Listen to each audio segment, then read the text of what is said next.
Welcome to the Core Women Podcast, the place for women entrepreneurs, authors, and self-starters looking to build community and gain valuable insight through expert interviews with women at the top of their game. Join your host, podcaster, producer, expert coach, entrepreneur, and author, Dr. Summer Watson, as she aims to inspire and empower you through these candid conversations. Lean in and embrace the journey. It's time to start the show. Here's your host, Dr. Summer Watson.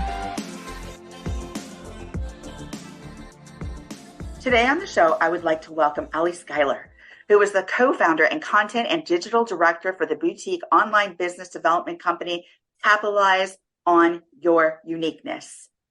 For over 15 years, Ali and her husband have been helping purpose and passion-driven emerging and expert entrepreneurs learn how to package, market, and monetize their expertise into high-level coaching and training platforms to jumpstart or scale their online business. She is also a blogger, writer of a musical, and the developer of VR. We have so much to talk about and explore today, Ali. So let's jump right into this and welcome. Thank you so much. Yay! This is exciting. I'm happy to be here, Summer. Thank you. Thank you so much. I'm excited to be here with you. So before we dive into your professional background, let me ask you a question. How would you describe your journey in one word? Oi. Oi there. No, oi. That's it. Oi. Oi. At first I was thinking, oi, how am I going to do this? And then I was like, oi is like the perfect word. So I'm sticking with oi, O-Y-E, which, by the way, when you try to type in when you're texting, never stays as oi because the auto, whatever it is always, yes, is always changing it. I have to keep typing it like 3 or 4 times. So oi, I would say oi. Okay, so tell us why. Why that word? Oi. I think because, honestly, I think I came to planet Earth thinking it would be a lot easier than it was, and it is. And I just find that there's just so many things that are required as human beings that we need to step into in order to really function here, survive here, thrive here. And there's a lot of beautiful stuff and there's a lot of challenging stuff, but even the beautiful stuff takes work. There's just a lot of energy and time that needs to be put into so many things. So, and maybe that's just my limited, because, I'm still evolving and changing and growing and learning how to step more into an easier and flowing way of being here. But I would say that I've found, as beautiful as life has been, I have found it to be like, I really got to be in, what's the right word? It's not warrior. It's more like you really have to step up. You really have to bring so much more energy, I think, to life than I kind of think in my non-physical place I expected when I came here. I thought it was going to be a little easier. So I would say that's probably, as I'm thinking about it, that's what comes up for me. Yeah, no, I get it. As a clinician, when I used to do the stress checklist, and it would be like buying a house, moving, new job, those kinds of things. But what people didn't realize is even the great things or the good things that are happening in our lives can create stress too.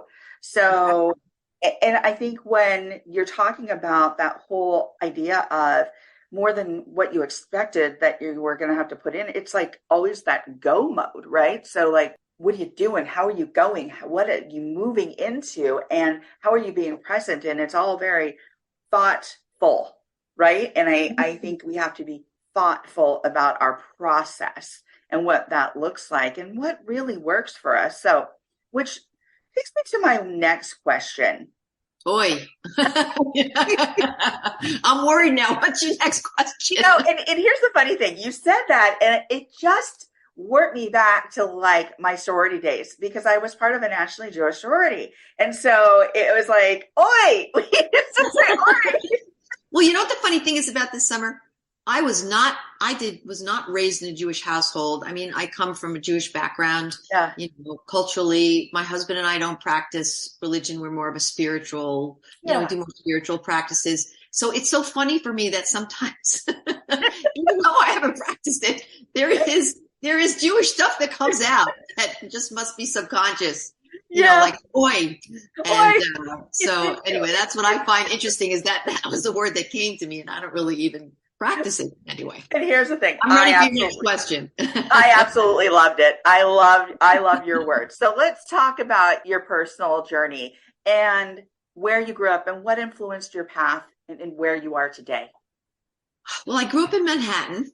So my claim to fame really is I've lived half my life in Manhattan and half in Jersey. So now I'm a New Yorker. I'm not a Jersey girl or a New York girl. So I've got both cultures kind of going on in my energy, which is very cool, actually. Yeah. But I grew up in Manhattan. I went to the High School of Performing Arts. I was a classical musician. So I played French horn, and then I decided to not stick with the instrument because I'm not a very competitive person. And it was a very competitive industry being a musician. So it just didn't appeal to me. So I went into arts administration.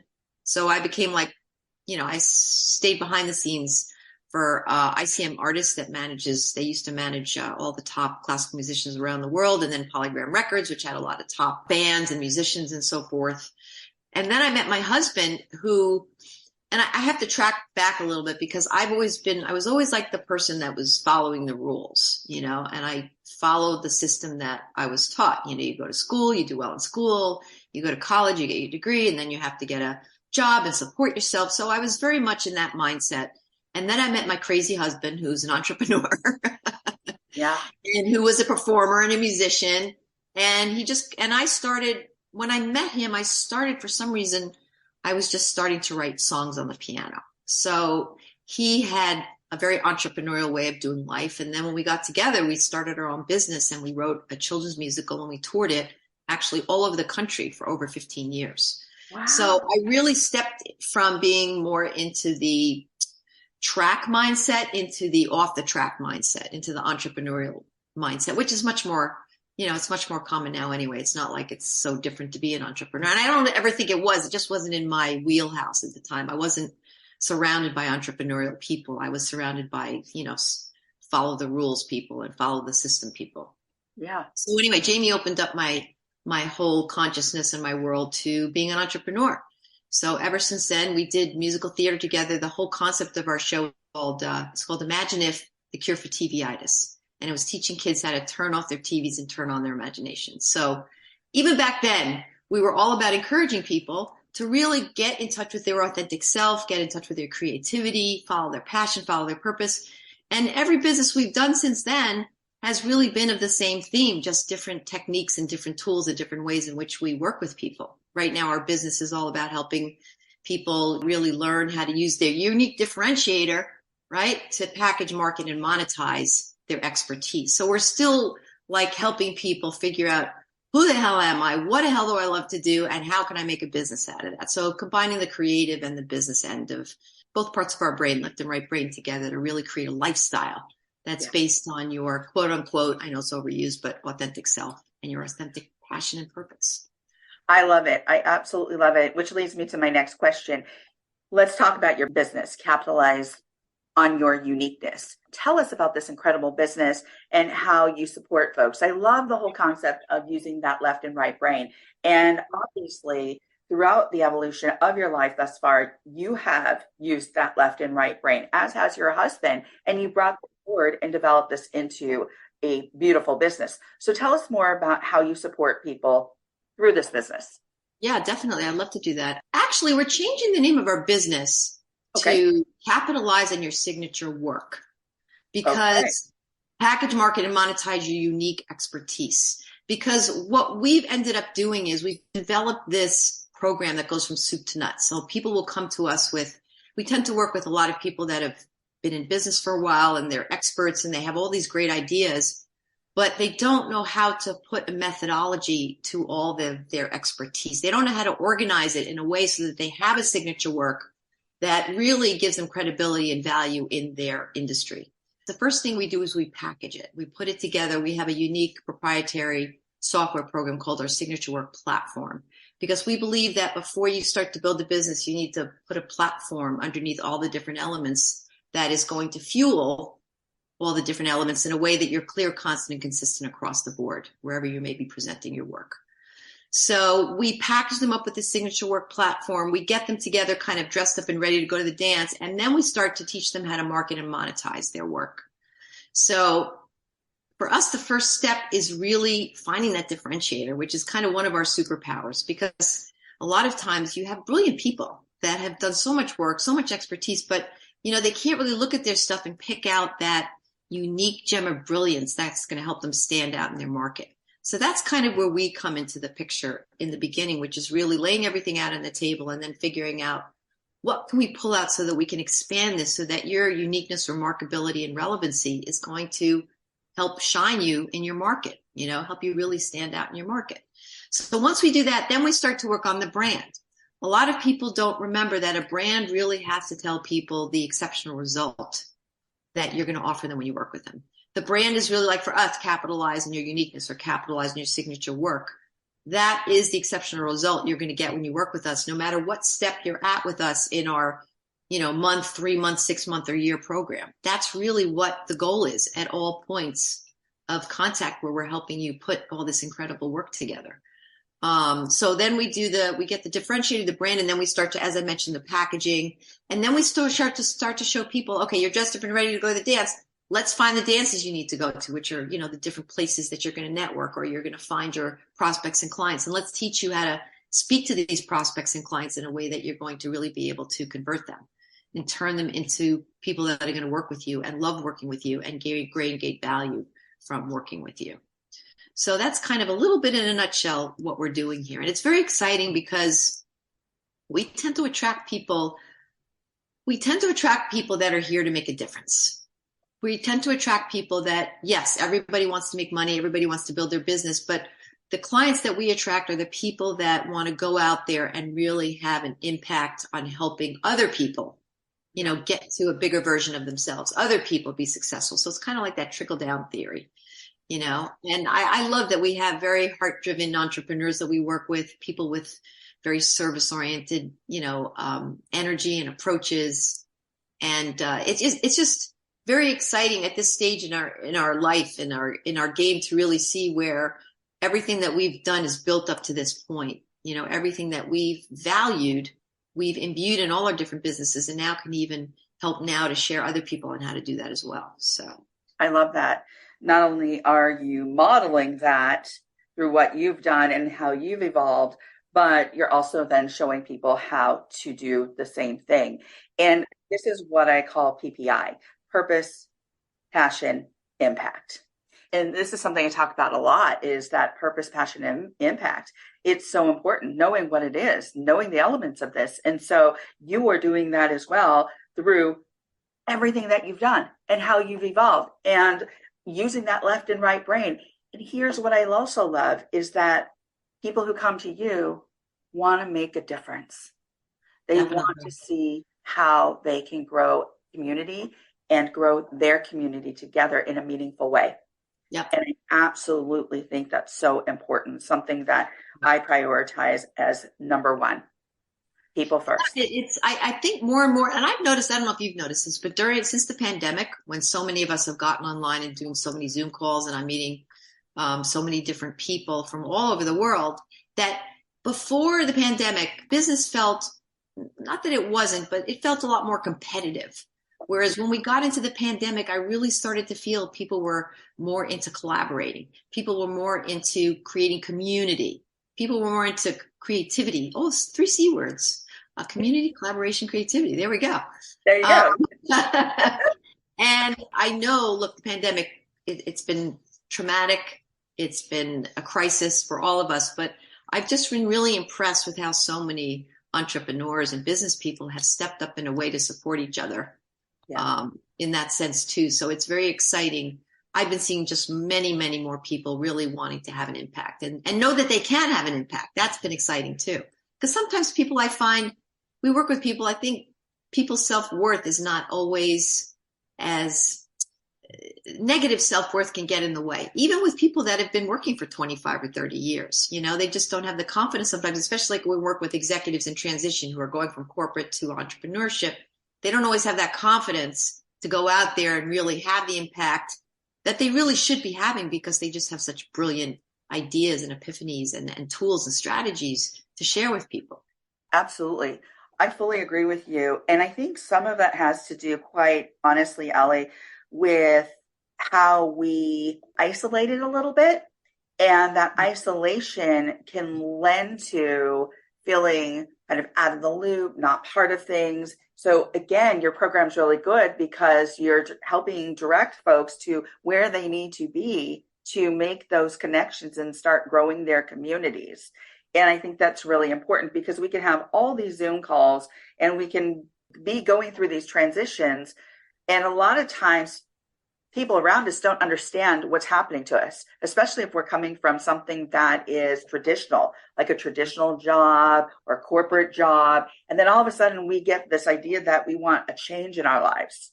We want that second chance of sorts, or we want the third chance or whatever. And we want to like develop something different that's completely different than what we've done in the past, different than what we've been conditioned to do.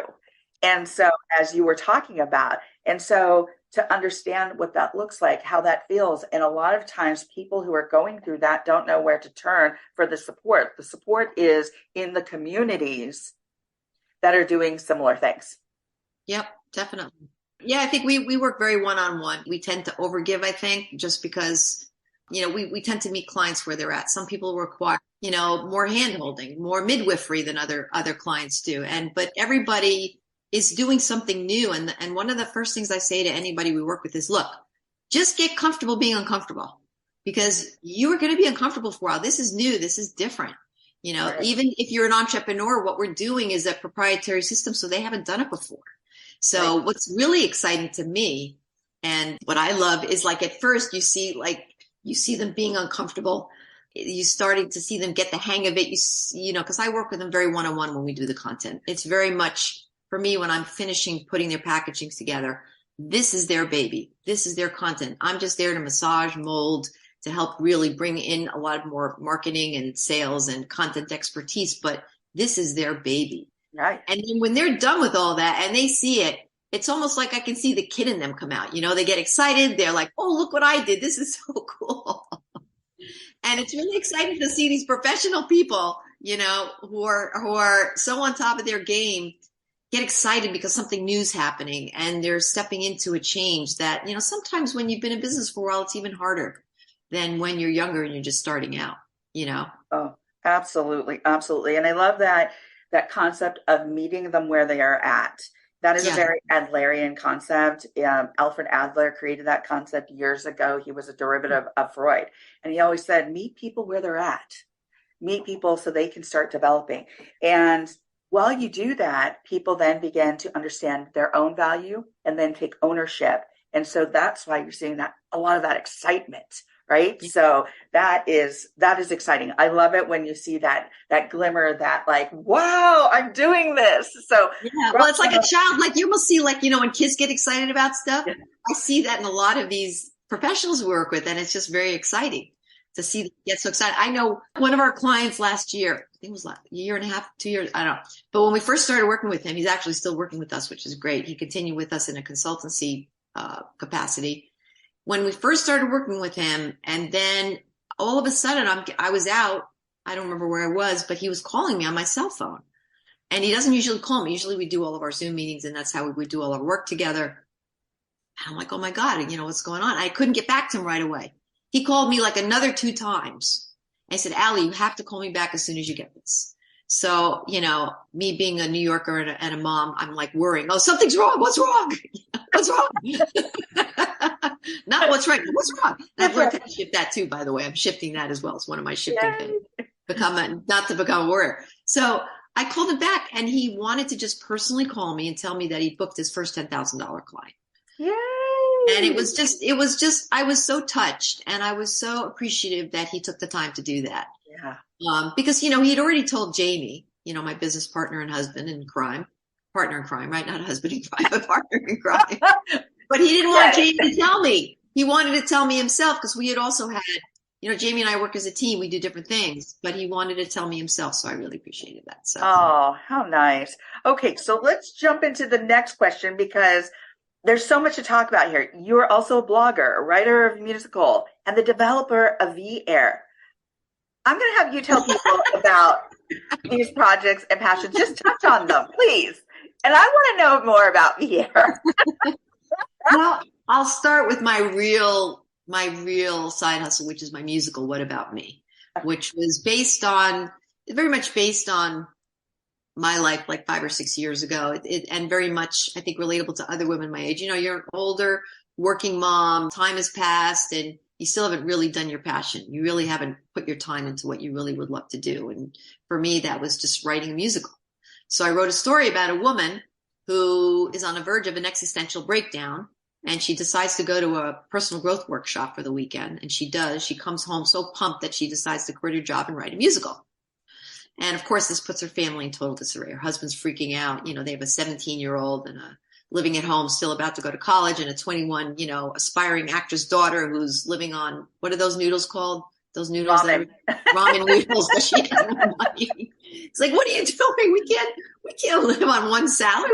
And her father's living with them, so he's freaking the frig out. And her kids are like, freaking. Anyway, so it was just a very heartfelt comedy drama that I wrote based on my life that I actually did a couple of performances of. I did a staging of, but then the pandemic hit, so things kind of got put on hold. But, my dream is to see that on stage one day. That would be really exciting. And then my VR underwear, why the heck did I start that? That was about 2 years ago. I had a friend who was a seamstress, and I just came up with this idea for underwear where the crotch is breathable. Because I'm very I was always brought up with, other women can relate to this. If men are listening, I apologize, but you want to let your vagina breathe. So, basically, I was like, I was like, what about a breathable crotch? So I designed this breathable crotch. My friend Loredana helped me put it together. We did a prototype. I sent it out to people. I actually put a lot of time and energy into this because I was really hoping that it could be another side hustle. I really enjoyed doing that. But it just didn't, our business just started really popping and booming in the last year and a half. So I really haven't had that much time to put into the underwear, but I did get products. I did send it out to people. I got great responses. Now it's just about, with the underwear and with the musical, it's supposed about now finding investors. It's now about finding people to put money into. So I got to that point with both of them, but there's just so much time in the day, and I do like to sleep sometimes. So I can't sleep. And like I said in the beginning, you're always going. Yeah. I've been learning now at this stage of my life, I need to slow down a little bit. So I've had to just my kids are finally out of the house. So now there's a different energy here, and I can just take a little breathing time and do that. So I just had to put those 2 projects on hold right now. I'm always doing little bits here and drips in here and there, but I'm really looking for investors and producers that can help me with either one of these or both of these projects. Wouldn't that be cool? That would be awesome. Maybe I can write a musical about the VR underwear. That's what I should do. Let's just put it out into the universe. Let's do it. Ali. So as we come to the close of the interview, my last question is, if you were to leave the listeners with some words of wisdom, what would they be? Oi. No. Can I end with the same word I start with? Absolutely. This is your interview. What would okay, let me just think for a minute, because my brain there's only so many different things like business, personal, all these other things. Words of wisdom. Don't take things so seriously. It's funny because I've been doing a Course in the Miracles this past year. And one of the things that it's helping me really learn to do is to not attach to everything I see in the world so seriously. It's allowing me to step back a little bit and realize a lot of this is just reflections. A lot of this is just my own story, and to just really go deeper and to get more in touch with I would say that would be it, to really go deeper and get more in touch with your own self, but also your connection to this incredible universal energy that's out there. So I would say not to take things so seriously, and to take more time to really do a deep dive into who you are and how you're connected to all this amazing stuff on the planet. Even though it is a kind of an oi place, there is still a lot of amazing stuff. Well, I absolutely love it. Thank you, Ali, for joining me on the Core Women podcast today. No, thank you for having me, Summer. It was a total pleasure. You asked great questions, and I'm looking forward to seeing where you zoom with this too as well. Thank you so much. You can follow Ali Skylar on LinkedIn and at iseekunique.com. Thank you for joining us on the Core Women podcast with Dr. Summer Watson. We're so glad you're here and would love to connect more with you. Find us on Instagram, Facebook, and YouTube at Core Women, and on Twitter at Core Women 1. For more about Core Women and Dr. Watson, visit corewomen.com. Want more support and resources for amazing women like you? Great! Join Dr. Watson and Jen Fontanilla at the Life, Love, and Money Collective, a Core Women production that aids in understanding the key traits that might be getting in the way of living a life that you are absolutely passionate about. Connect with Summer and Jen and find out more at thelifeloveandmoney.com.